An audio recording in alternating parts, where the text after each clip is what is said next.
Smuggling, child pornography, human trafficking अब सिर्फ dark web तक लिमिटेड नहीं रहा, बल्कि एक मैसेंजर ऐप पर भी ओपनली हो रहा है। टेलीग्राम, जिस पर आज terrorism, smuggling, human trafficking openly हो रहा है। ऐसा नहीं है कि ये कोई नई बात है, पर अगर टेलीग्राम पर ये सब सालों से चल रहा है, तो टेलीग्राम इस पर लीगल एक्शन क्यों नहीं ले रहा? क्या गवर्नमेंट भी इस केस में इनडायरेक्टली इन्वॉल्व है?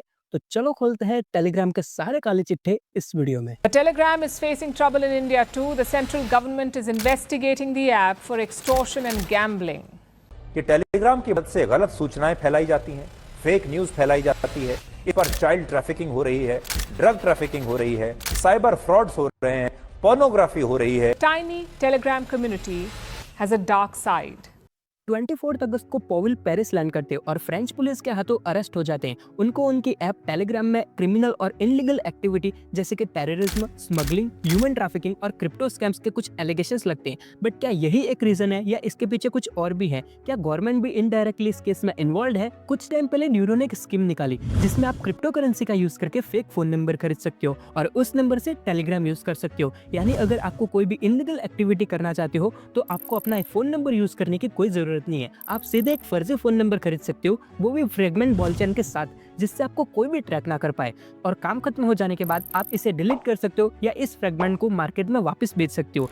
इसलिए टेलीग्राम एक ऑपरेटिंग सिस्टम बन चुका है साइबर क्राइम और क्रिप्टो स्कैम्स के लिए। और एक बात है, इस टाइप के स्कैम सिर्फ टेलीग्राम पर ही क्यों? आई मीन व्हाट्सएप और ट्विटर भी तो चैटिंग एप्लीकेशंस है, वहां पर भी तो ऐसा हो सकता है। पर नहीं, व्हाट्सएप एक अलग टाइप का इंक्रिप्शन यूज करता है। आपने व्हाट्सएप का यूज करते टाइम इसे तो देखा ही होगा, message and calls are end to end encrypted. इसे E2EE कहते हैं। इसे हम एक एग्जांपल की हेल्प से समझते हैं। दो चाबियां हैं जिसमें एक चाबी सेंडर के डिवाइस में होती है और दूसरी चाबी रिसीवर के डिवाइस में होती है। इंक्रिप्शन को कुछ आप इस तरह से समझिए कि जब आप व्हाट्सएप का कोई भी मैसेज किसी को सेंड करते हैं तो सेंड करते ही मैसेज इंक्रिप्ट हो जाता है, यानी वो मैसेज एक कोड लैंग्वेज में कन्वर्ट हो जाता है। और जब मैसेज रिसीवर के पास पहुंचता है, और क्योंकि दूसरी चाबी सिर्फ रिसीवर के पास है, तो ताला भी वही खुल पाएगा, यानी मैसेज रिसीवर के अलावा कोई भी नहीं देख पाएगा। एक बात ये भी है कि ऐसा नहीं है कि कंपनी अपने पास डेटा नहीं रखती, बल्कि उनके पास भी डेटा सेंटर्स होते हैं, लेकिन यूजर का डेटा कंपनी खुद भी नहीं पढ़ सकती और इंक्रिप्टेड मैसेज को पढ़ने के लिए कंपनीज को यूजर की परमिशन लेनी होगी। अब आते हैं टेलीग्राम पर। टेलीग्राम प्राइवेट चैट्स रखता है, पर सिर्फ सीक्रेट चैट्स के लिए, जो एक फीचर है जिसे मैन्युअली इनेबल करना पड़ता है। लेकिन यहाँ एक खतरनाक बात यह है कि इस इंक्रिप्शन को अनलॉक करने की एक चाबी टेलीग्राम अपने पास भी रखता है, जो गवर्नमेंट को चाहिए। हो सकता है ये भी एक रीजन हो पॉवेल को अरेस्ट करने का। फ्रेंच गवर्नमेंट का कहना है कि टेलीग्राम अपने कंटेंट को कंट्रोल नहीं कर सकता, like gambling, human trafficking, crypto scam को, तो गवर्नमेंट को इन्वॉल्व होना पड़ेगा। अब बात करते हैं इंडिया में टेलीग्राम के कारनामों का कितना बड़ा इम्पैक्ट हुआ है। सबसे पहले हम बात करते हैं क्रिप्टो स्कैम और स्पैम कॉल्स की। हाल ही में मेरे एक फ्रेंड के टेलीग्राम में कुछ अननोन ग्रुप्स ऐड हो जाती है और उन ग्रुप्स में क्रिप्टो करेंसी जैसे कि बिटकॉइन में इन्वेस्ट करने पर 10 से 15 गुना रिटर्न देने का दावा करते हैं। और पैसों की ग्रीड की वजह से वो उसमें 50,000 इन्वेस्ट भी कर देता है, यह सोच करके उसके पास पैसा ही पैसा होने वाला है।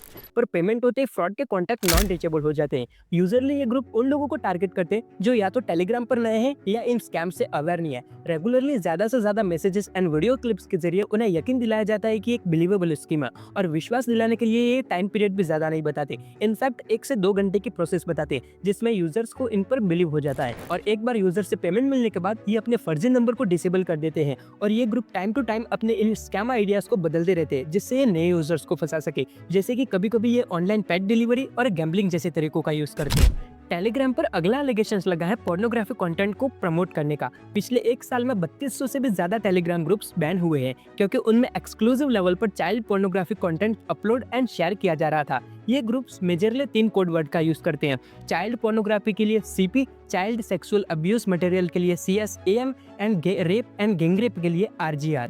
इनफैक्ट आप बिलीव नहीं करोगे कि आरजीकर मेडिकल हॉस्पिटल में जो रेप केस और मर्डर हुआ था, उसके नाम से कितने सारे टेलीग्राम चैनल्स हैं जिनमें 70,000 से भी ज्यादा फॉलोवर्स हैं। साथ ही ये ग्रुप्स इन एब्यूज वीडियो के लिए 500, 1000 या 2000 रुपए भी चार्ज करते हैं। यानी आप सोच भी नहीं सकते इतने गलत और पॉवर्ट माइंडसेट वाले लोग किस तरह घिनौना काम कर रहे हैं, और इन सबको प्लेटफॉर्म देने का काम टेलीग्राम कर रहा है। अब आते हैं पेपर लीक्स पर। इस बार नीट की कंट्रोवर्सी में ये सामने आया है कि टेलीग्राम पर कई बार एग्जाम्स के पेपर लीक्स होते हैं। UGC NEET 2024 paper leak, NEET UG 2024 paper leak, MPPSC paper leak, UP police exam paper leak, CISCE standard 12th chemistry paper leak. ये तो कुछ ही एग्जांपल्स हैं जिनमें टेलीग्राम पर लीक होने की खबर आई है। बाकी इससे भी बड़े क्राइम्स इंडिया में टेलीग्राम पर होते आ रहे हैं। अब इसमें आपका क्या ओपिनियन है कि इंडिया में टेलीग्राम बैन होना चाहिए या फिर नहीं? Please type in the comment section and thanks for watching this video.